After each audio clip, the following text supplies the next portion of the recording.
புற்றுநோயால் இறந்த பிறகும் கண்களை தானமாக கொடுத்த பெண்ணின் உடலை அரசாங்கத்தின் உத்தரவோடு அடக்கம் செய்யும் காட்சிகள் இவை. மன்னித்து அமைதியையும் முடிவில்லா வாழ்வையும் தந்திடுமாறு எங்கள் ஆண்டவராகிய கிறிஸ்து வழியாக மன்றாடுகின்றோம். ஆண்டவரே, நித்திய இளைப்பாற்றி இவருக்கு அளித்தருளும். ஆண்டவரே, நித்திய இளைப்பாற்றி. ஊர் நிர்வாகத்தின் எதிர்ப்புகளை மீறி கல்லறை தோட்டத்தில் சடலத்தை நல்லடக்கம் செய்ததுதான் தற்போது ஒரு குடும்பத்தின் மீது கொலைவெறி தாக்குதல் நடத்தப்பட்டுள்ளது.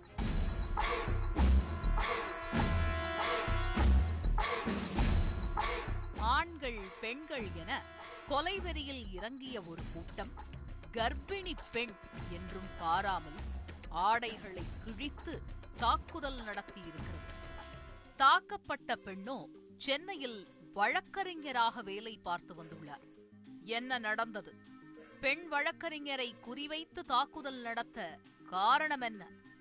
நடந்த பிரச்சனைகளின் முழு பின்னணியை தெரிந்து கொள்ள விசாரணையை தொடங்கினோம். கன்னியாகுமரி மாவட்டம் வெளிச்சந்தை அருகே உள்ளது பிள்ளைத்தோப்பு பகுதி. இந்த மீனவ கிராமத்தில் 100க்கும் மேற்பட்ட குடும்பங்கள் வசித்து வருகின்றன. ஊரில் உள்ள பெரும்பாலான குடும்பங்கள் கிறிஸ்தவ மதத்தைச் சேர்ந்தவர்கள் என்பதால் இவர்கள் அனைவரும் கிராம நிர்வாகத்தின் கட்டுப்பாட்டில் இருந்துள்ளனர். அதே கிராமத்தைச் சேர்ந்த ஜெஷ்னா என்பவரது கணவருக்கும் ஊர் நிர்வாகத்துக்கும் நீண்ட நாட்களாகவே முன் விரோதம் இருந்துள்ளது. இந்த சூழலில்தான் கடந்த சில மாதங்களுக்கு முன்பு ஜெஷ்னா குடும்பத்தினர் கழிவுநீர் தொட்டி கட்டுவதற்காக வீட்டருகில் பள்ளம் தோண்டியிருக்கிறார்கள். ஆனால் பொது வழியையும் சேர்த்து பள்ளம் தோண்டப்பட்டதால் கழிவுநீர் தொட்டி கட்டுவதற்கு ஊர் முக்கியஸ்தர்கள் எதிர்ப்பு தெரிவித்துள்ளனர். ஜெஷ்னாவின் குடும்பத்தினர் அந்த எதிர்ப்புகளையும் மீறி கழிவுநீர் தொட்டி கட்டியதாக கூறப்படுகிறது. இதனால் ஆத்திரமடைந்த முக்கியஸ்தர்கள் ஜெஷ்னாவின் குடும்பத்தை ஊரை விட்டு ஒதுக்கி வைத்திருக்கிறார்கள். இந்த சூழலில்தான் ஜெஷ்னாவின் குடும்பத்தைச் சேர்ந்த மேரி சுபாரேவிதா என்பவர் கடந்த 13ஆம் தேதி புற்றுநோயால் மரணமடைந்துள்ளார். ஏற்கனவே ஜெஷ்னா குடும்பத்தின் மீது கோபத்தில் இருந்த ஊர் நிர்வாகம் மேரியின் சடலத்தை ஊருக்குள் புதைக்க எதிர்ப்பு தெரிவித்திருக்கிறார்கள். பிள்ளைத்தோப்பு ஊர் தான் எங்க ஊர் சார். எங்க வீட்டு பக்கத்துல ஒரு சின்ன செப்டிக் டேங்க் நாங்க தோண்டணும்.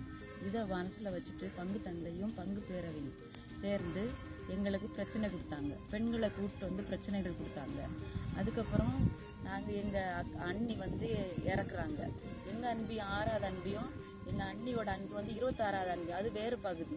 எங்கள் அண்ணி இறந்த உடனே இந்த பங்கு தந்தையும் பங்கு பேரவை தலைவர் ஆண்டனியும் இந்த முன்விரோதம் உண்டு எனது கணவரோட முன்விரோதத்தினால தூண்டி விட்டு எங்கள் அண்ணி வந்து கேன்சர் கண் தானம் பண்ணியிருக்காங்க. அவங்களுக்கு வந்து கல்லறையில் நல்லடக்கம் தர மாட்டாங்க அப்படின்னு சொல்லி சொன்னாங்க. நாங்கள் போராடினோம், 1000 இல்லத்தில் போராடினோம். எங்களுக்கு வந்து நல்ல ஒரு பதில் கிடைக்கல. இதனால் விரக்தி அடைந்த ஜெஷ்னாவின் குடும்பத்தினர் பெண்ணின் சடலத்தை தங்களுக்கு சொந்தமான காலி இடத்தில் புதைத்துவிட்டு நீதிமன்றத்தை நாடியிருக்கிறார்கள். இந்த வழக்கு உயர்நீதிமன்றம் வரை சென்று கடந்த 16ஆம் தேதி அன்று மேரியின் உடல் நீதிமன்றத்தின் உத்தரவோடு பிள்ளைத்தோப்பு கல்லறை தோட்டத்தில் நல்லடக்கம் செய்யப்பட்டது. உமக்கு செலுத்தும் ஜெபங்களை ஏற்று அவரது குற்றங்களையும் அவற்றுக்கு தண்டனைகளை மன்னித்து அமைதியையும் முடிவில்லா வாழ்வையும் தந்திடுமாறு எங்கள் ஆண்டவராகிய கிறிஸ்து வழியாக மன்றாடுகின்றோம். ஆண்டவரே, நித்திய இளைப்பாற்றி இவருக்கு அளித்தருளும். ஆண்டவரை நித்திய இளைப்பாற்றி இவருக்கு அளித்தருளும். ஆண்டவரை நித்திய இளைப்பாற்றி இவருக்கு அளித்தருளும். அப்புறமாட்டி எங்க அக்கா மக லாயர் சென்னையில வந்து லாயரா இருக்கிறாங்க. அவ பாக்குற இந்த கொடூரத்தை பார்த்துட்டு அப்புறம் வந்து மதுரை ஹைகோர்ட்ல வந்து அவ வந்து மனு தாக்கல் செய்து எங்களுக்கு வந்து அவர் அந்த நல்லவர் வந்து நீதிமன்ற நல்லவர் வந்து எங்களுக்கு ஒரு நல்ல ஒரு தீர்ப்பு தந்தாரு. நல்லடக்கம் அடுத்த நாளே எங்களுக்கு பண்றதுக்குள்ள ஒரு தீர்ப்பு தந்தாரு. இந்த வழக்கில் நீதி கிடைக்க போராடியவர் சென்னையைச் சேர்ந்த வழக்கறிஞர் உதயா. இதனால் ஜெஷ்னா குடும்பத்துக்கு உதயா உதவியது ஊர் நிர்வாகிகளுக்கு ஆத்திரத்தை கிளப்பியிருக்கிறது. அதே கிராமத்தைச் சேர்ந்த பிரபாகரன் என்பவரை ஏவி உதயாவின் கார் மீது விபத்து ஏற்படுத்தியிருக்கிறார்கள்.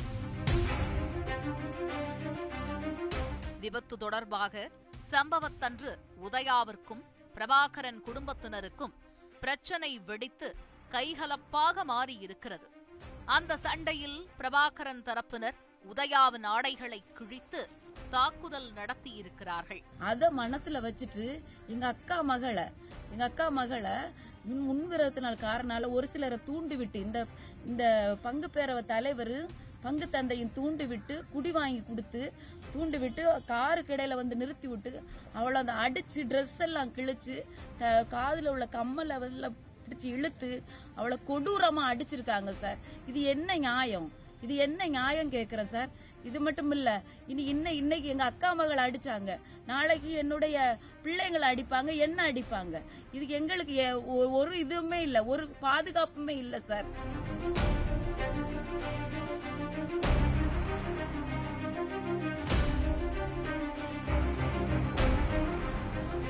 இந்த சம்பவம் தொடர்பாக வழக்கு பதிவு செய்த போலீசார் விசாரணை மேற்கொண்டு வருகின்றனர்.